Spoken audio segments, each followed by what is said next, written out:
Jonas Vingegaard arrived at the 2025 European Championships with all eyes on him. The Danish Tour de France champion, the calm destroyer of July, was expected to battle once again with Pogačar, Evenepoel and Ayuso for continental glory. On paper, it looked like a clash between cycling gods, yet what unfolded was one of the most shocking collapses of the season.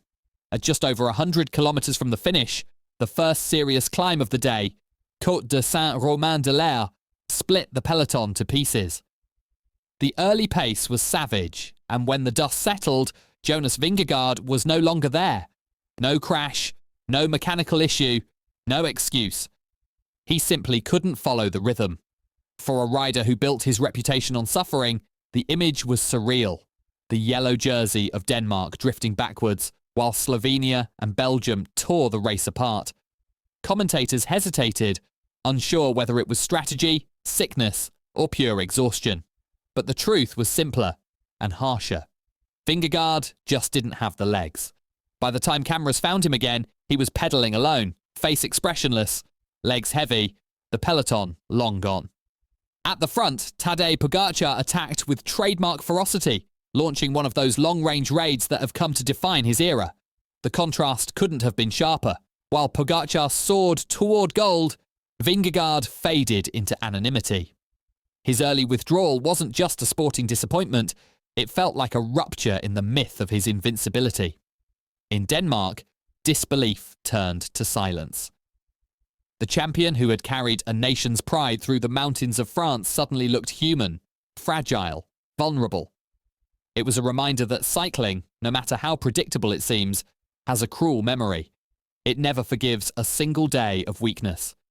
For Vingegaard, the European Championships didn't end with defeat, they ended with a question. What went wrong with the man who never breaks? When Jonas abandoned the race, Denmark stopped. The image of their national hero dropping more than 100 kilometres from the finish left, the cycling world stunned. Within hours, the Danish press was merciless. Headlines like "Vingegaard collapses before the fight even begins" flooded front pages. Analysts dissected every second of footage, trying to understand how one of the sport's most disciplined riders could crumble so early. But no voice hit harder than Bjarne Riis, 1996 Tour de France winner and perhaps the most respected figure in Danish cycling. Speaking to Feltet.dk, he didn't hide his frustration. He hasn't trained properly. He didn't do what was required to be ready for the Europeans. When you get dropped with 80 riders still in the peloton on the first climb, it's because you didn't prepare. It wasn't anger. It was disappointment from someone who knows what it takes to be great. Riis has long urged Jonas to approach one-day races with more seriousness, warning that the Grand Tour mentality doesn't automatically translate to classics. He hasn't spent enough time on the bike since the Vuelta, Riis added. He's strong enough to win, no question, but you can't show up half-prepared and expect miracles. The Danish national coach Anders Lund shared similar sentiments. We thought Jonas would be better, he confessed. With his quality, we genuinely believed in a medal. But when I saw him crack, I realised something was off. It was disappointing. For the team, for the country, for him. In Denmark, where cycling is almost a religion, Vingegaard's performance struck a collective nerve. Fans debated endlessly online. He's unbeatable in July, but what happens when the race is one day long?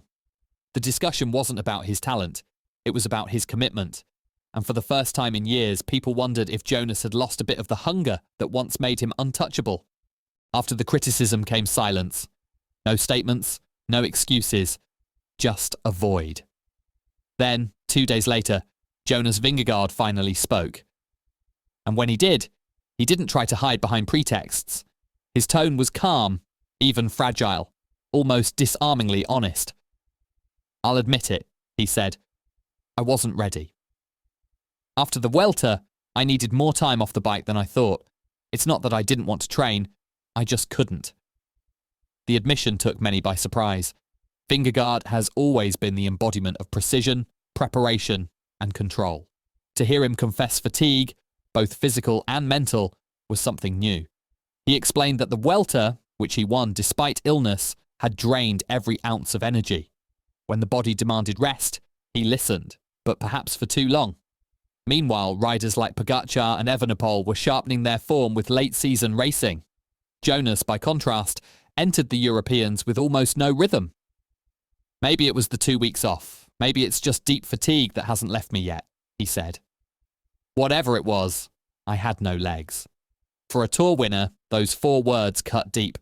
Yet his honesty resonated. There was no arrogance, no blame, just acceptance. "I tried to hold on," he added, "but when your body says no, you have to listen." In a sport where ego often outweighs truth, that humility stood out. Even in defeat, he behaved like a champion. Still, for all the understanding, the question lingered. Could a rider so dominant in 3-week races be struggling this much in a single-day event? Perhaps this wasn't just about fitness. Perhaps it was about approach, mentality, or even motivation. For the Danish media, this wasn't an isolated event. It was part of a worrying trend. Jonas Vingegaard hasn't finished a one-day race since 2022. His last complete effort was at Il Lombardia nearly 3 years ago. Since then, he has entered only one, the 2024 Classica San Sebastian, where he also didn't finish. For a rider of his calibre, that's astonishing. The reaction at home was harsh, but fair. BT Sport wrote, "He's the world's best climber, yet his interest in one-day racing is practically zero." Fans echoed the sentiment online. He can survive 3 weeks in the Alps, but not one day in France. The frustration was palpable. National coach Anders Lund once again expressed regret. "We genuinely believed we could compete for medals. Seeing Jonas off the back so early, it was painful. Something wasn't right. The disappointment wasn't just in the result, but in the sense that the opportunity had been wasted. In Denmark, cycling success is built on work ethic and discipline. Vingegaard's natural talent has always been unquestionable, but this time, people saw a lack of the ruthless commitment that defines the country's sporting culture. As Bjarne Riis said bluntly, "Talent alone isn't enough." And that quote became a headline across national newspapers. For the first time in years, Denmark's golden rider faced doubt not from rivals, but from his own people. Defeats in cycling are often the start of transformation. For Jonas Vingegaard, the European Championships might become just that. The moment he stops relying solely on talent and starts chasing reinvention. He's conquered France twice. He's beaten Pogačar in the biggest race of all. Yet this time, the mountain spoke differently. It told him that success in modern cycling requires more than endurance. It demands adaptation. As Riis reminded everyone, he has the power, the engine, the mindset, but he must prepare properly. Without work, talent fades. The statement stung, but it carried truth. Vingegaard now faces a crossroads. Does he continue as a specialist in Grand Tours, or does he learn to fight on all fronts like Pogačar or Evenepoel? In his quiet way, Jonas hinted that he understood. "I have to prepare better," he said softly. "This time I wanted to represent Denmark and test myself. But I wasn't where I needed to be." Those words, modest yet sincere, might mark the start of his next chapter, because true greatness isn't measured by the number of victories. It's measured by resilience, the ability to fall, to accept, to rebuild. Denmark may be frustrated today, but if history has taught us anything, it's that Jonas Vingegaard always comes back stronger. And perhaps, years from now, this defeat will be remembered not as the end of an era, but as the day a champion decided to evolve.